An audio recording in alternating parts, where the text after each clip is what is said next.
Hello, my loves. Welcome back to another solo episode of the Modern Phoenix podcast, where we're going to talk about trauma, the body holding trauma, the story beneath the story that we tell ourselves.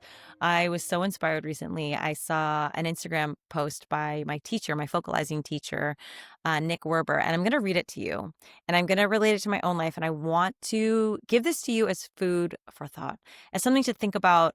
I know a lot of the women in my world we care about and are intentional about, breaking cycles, breaking generational cycles, generational trauma. And yet a lot of the time, I know for myself, this started as a heady idea, as something I was trying to do with my thinking and not resolve through my body. And if you're new here, surprise, I'm here to tell you that my work is influenced and informed, and I have been trained by a modality called focalizing, which it lends itself to somatic experiencing. It was created by Dr. Pacucci. And along with the work of like Peter Levine and these pioneers in the field of trauma in the body, it taught me that the body truly does have its own story to tell. There is the story that we tell ourselves, the story that we attach to an activation response in our bodies, but then there's the body story. There's just the trauma itself that lives in the body. And I'm so infinitely curious about this. I'm so infinitely curious about how to break cycles and patterns of massive dysregulation or freeze or fight or overdoing or putting pressure on myself in a way that is sustainable, trauma-informed, and makes sense to me. And so I'm just kind of guessing. I'm just going out on a limb here and thinking maybe you're kind of into that. Maybe you're kind of into that too. And I think especially in the mother space, there's so much in mother culture that tells us like, we're going to break generational trauma. We're going to change the cycles passed down from our mothers. But what I notice in that is there's a lot of pressure to just do things differently. There's a lot of judgment against the women who came before us. And whenever there is that pressure and that pushing and that judgment and that strong reaction that our body has to the way that we were raised or the way that another mother is doing things or the way that we treat ourselves in motherhood, that means that there's actually a lot of trauma that the body's holding, usually, right? It means that you can mindset your way through it. You can know all the things, but until we are working bottom up through the body, we can't actually do the things we set out to do. And that's just setting ourselves up to fail. And I don't think we're here for that. So I'm going to read you this post from my teacher, Nick Werber. I'll link to it in the show notes as well. He did like a graphic post and it says, remember, the most obvious trauma response is how we treat our bodies. I'm going to read some of the caption because it's so good.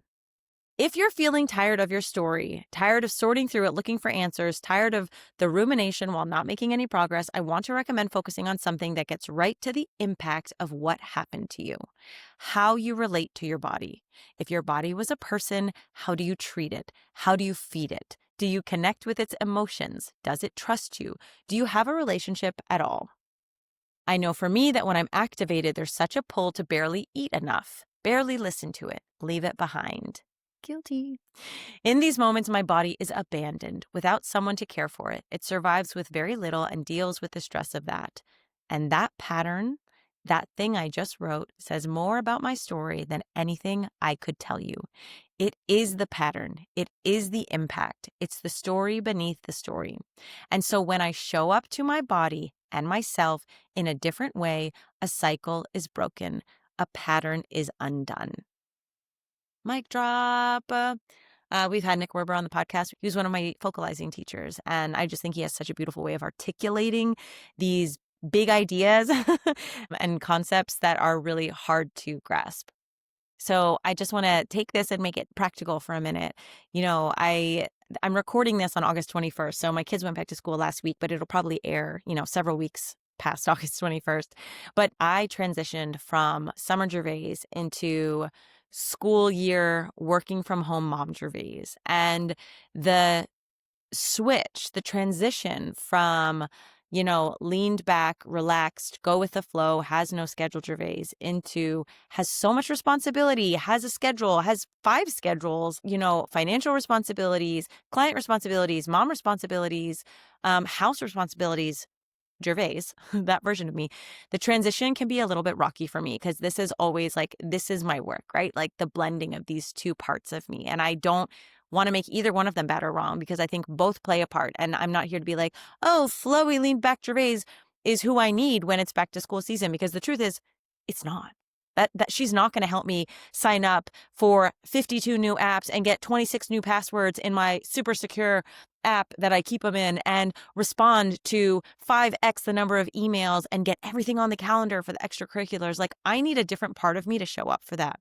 And what I notice is when I have added responsibility, I put a lot of extra pressure on myself. And the way that I do this is I just begin this process of pushing and gritting my teeth and not stopping for air, not slowing down for a drink of water, not taking care of myself, not resourcing, no matter what, until I crash out. And this pattern is something that I have been sustainably and mindfully untangling for years now, especially since my focalizing training. And it has changed dramatically.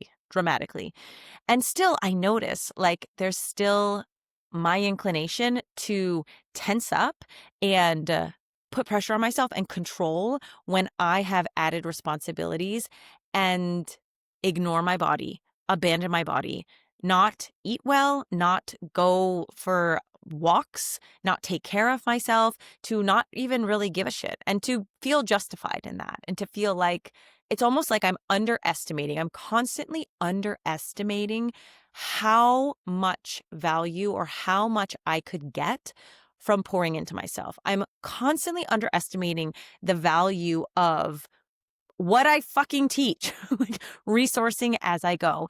And the switch from summer Gervase to back to school Gervase is one of my rockiest ones consistently every year of my life, where I have the biggest like rubber band effect, where I have like a slap in the face, where I need to really catch myself and find the rhythm, because I'm not here for like this moment of where I perfectly balance all of my responsibilities and obligation and organize them on my calendar, because I know that doesn't fucking work. Because guess what? The kids are still going to put their shit everywhere. The backpacks are everywhere. The kitchen is a mess.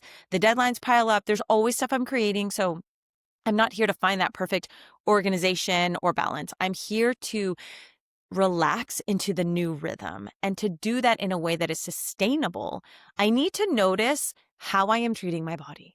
And it is wild to me, the crash that I felt several days ago. I had just like a big crash, like a nervous system, control alt delete, like force quit. I force quitted my body, my nervous system, because my body was like, what in the actual fuck? Like, hello, we need some water. We need some space. We need some care. We need like a good cry. We need to release a pressure valve, which I talked about in the last episode, right? And then as soon as I notice, oh, I'm in that pattern, and I massage it a little bit, I work with it a little bit, I'm like, okay, give myself full permission and forgiveness for whatever just happened, because I'm just a human alongside you, phoenixing and spiraling and learning and growing and evolving. And I am not the same as 3 years ago, not even close. And also, I know what to do next. I know how to resource in a way that's not like, how do I now put self-care on the calendar? I know how to check in with not just my inner world, but my body's signals and messages, and go like, I'm here. What do you need? Oh, you need like a full day of space and rest. And your mind is going to come in, your conditioned mind, and tell you all the reasons why that's impractical and unrealistic, and you don't get to have that. That's your trauma story. We are very familiar with that story. We know where it comes from. It doesn't matter. It just matters that when it's running the show, I am abandoning myself. I am ignoring my cues. I am denying myself the basic things I need, whether it's get up and go pee or give yourself space and a break, because I feel like I can't trust the space. I feel like I can't trust myself to like resource just a little, right? Because if I do that, then it'll be a runaway train and I won't be able to get into this new rhythm that I need for back to school Gervase. And of course, this is just a story. This is not true. This is the trauma story. A quick break to let you know about Mothers Rising. It is an intimate 6-week mother circle where we will create a shame and blame-free space to reset, resource, and rise together. So women's circles are an ancient technology that was the way women move through life's initiations pre-patriarchy. just by being together. I mean, isn't that such an exhale? You don't need to do anything or fix anything or say the right thing. You just need to show up and lean back to both receive the medicine of the circle and become part of the medicine another mother needs.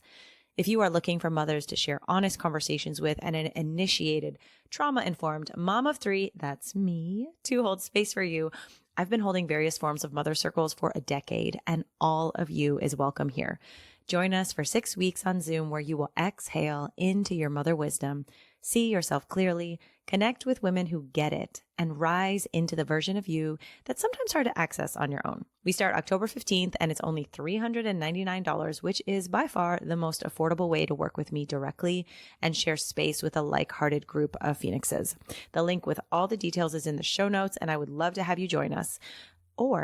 And if you know you're ready to be held at this deeper level in circle, but want to do it in person, join us for the next Phoenix retreat on November 6th through 9th here in Charleston, South Carolina. I rented a sick beach house on Isle of Palms. We can sit in literal circle together while reconnecting to the core of who we are and each other. So that's 2 wildly different formats with similar medicine. Again, all the links are in the show notes, and I really invite you to lean into what you're needing this season. It's wild out there, and taking care of your deeper needs in community with other women is part of how we meet it, hold it, and rise from it. Okay, and now back to the show.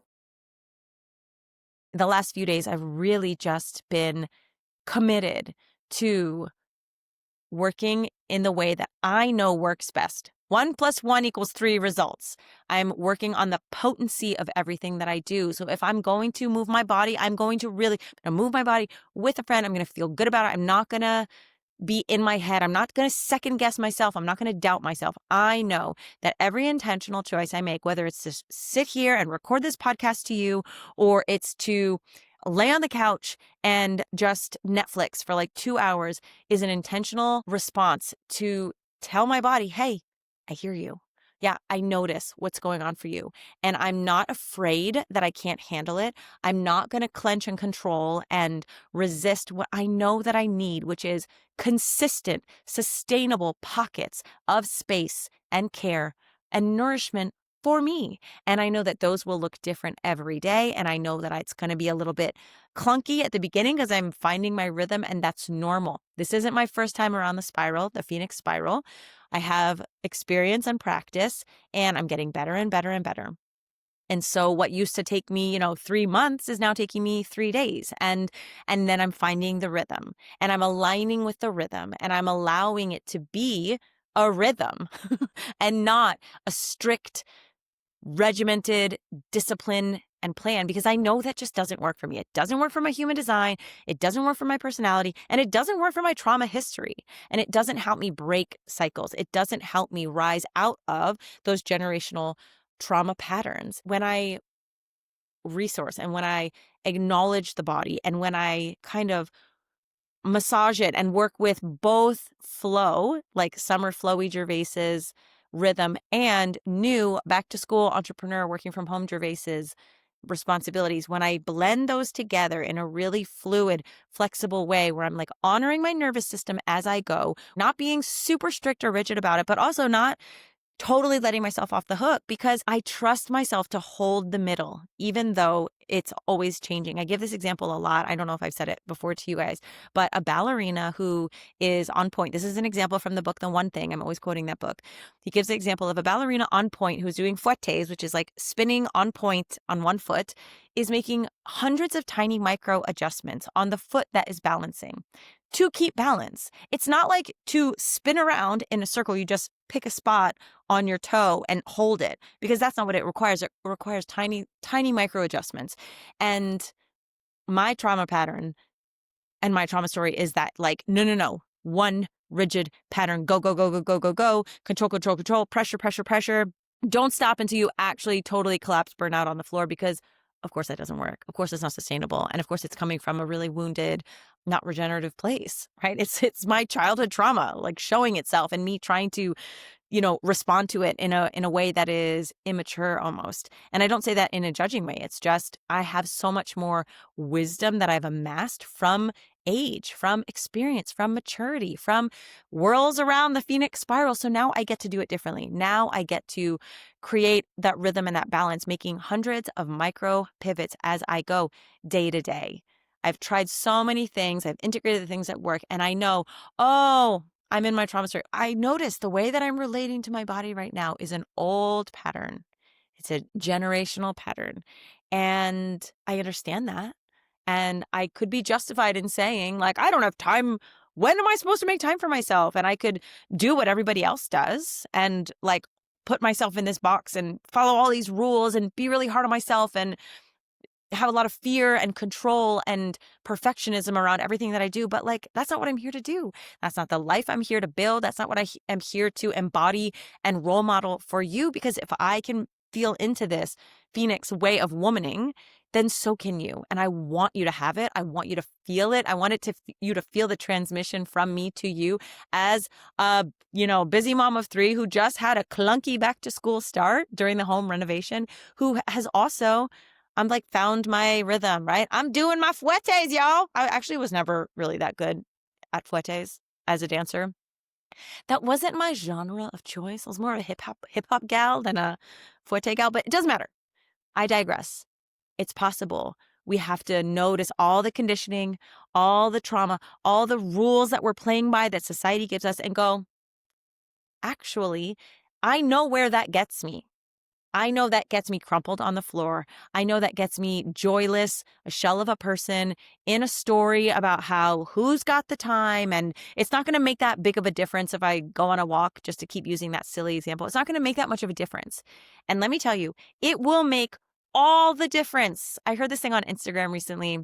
These researchers did this experiment with, oh God, I'm going to butcher it. Like, I don't remember what kind of tree, but let's say it's like a sequoia tree, like a tree that usually grows to be 100 years old.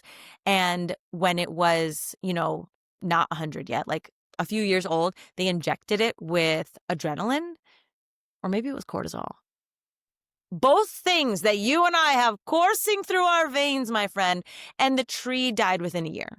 And these are trees that normally last 100 years. They live to be 100 years old. And the hypothesis is without the season of wintering, without that season to slow down and hibernate and shed and regrow the leaves, to sustainably keep doing it again and again and again, they all died. I heard that and I was like, this is what is happening to all of us.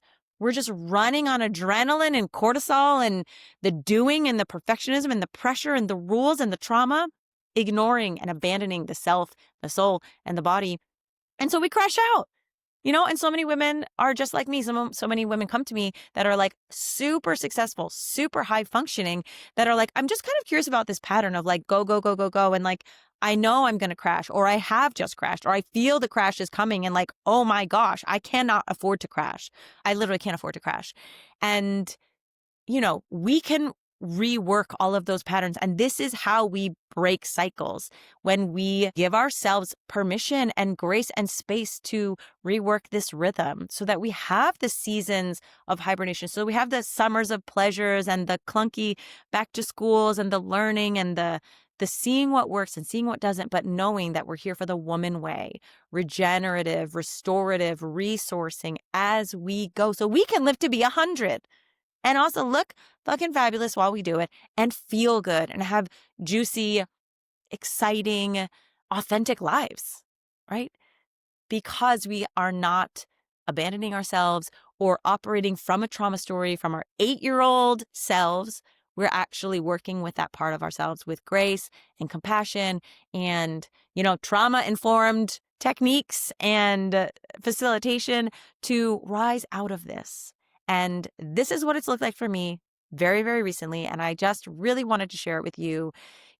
When in doubt, as you're kind of listening to this podcast, just remember Nick Werber's message. The most obvious trauma response is how we treat our bodies. I'm always exploring this in myself. Like, why, am I waiting so long to pee? How long am I waiting before I go for the damn walk or take care of myself or do the things that I know feel good? Give myself permission and grace and space. Isn't that interesting? I wonder what it would be like if I began to rework that pattern in a no shame, no blame way, just with curiosity and excitement that I think it gets to be better than the rules that I've written. I think this matrix that I'm operating in is actually not, I think we're losing the plot. And I don't want what I see that a lot of women have. I don't want that version of success. I want the Phoenix way. I want the woman way. I want the way that allows room and space for my winters and my summers and my healing, and also for my wounds, for me to be with the wounds that are there without, bypassing or judging or shaming myself. So just a little note on trauma. I hope that that really helps you high level and kind of like micro and macro. If you ever want to go deeper on this, just reach out to me. hi@gervasekolmos.com. That is my email address. Yes, it is. And make sure, if you want to begin to untangle who you are with who you've been taught to be, your trauma stories from your actual authentic self, come join a circle. We've got Mothers Rising coming up here really, really soon. There's all these different ways to work with me. You can book a Soul Shift Intensive, a 90-minute one-on-one with me. We've got retreat coming up. We've got all kinds of good stuff for you in store this year. I'm like so lit up and excited about the year ahead and all the different ways that women can come into my world and reclaim their wholeness, their feminine, their aliveness, and work through the things that have maybe been holding them back or actually pushing them forward past their comfort levels, past their bodies begging signals for rest and restoration. So reach out. I love you so much. I hope this resonated. Always DM me on Instagram with any questions @GervaseKolmos, and please share this with another woman who needs to remember she is more than a machine. Her body is like a garden that needs tending. I know that sounds fucking cheesy, but I'm serious. You guys, you are more in line with the tree in the forest than you are with the machine whose patterns you're holding yourself to. And I hope that you remember that as you go through your busy, busy week, doing all the things, running tiny universes, and doing fuertes on point. All right, see you in 2 weeks. Bye.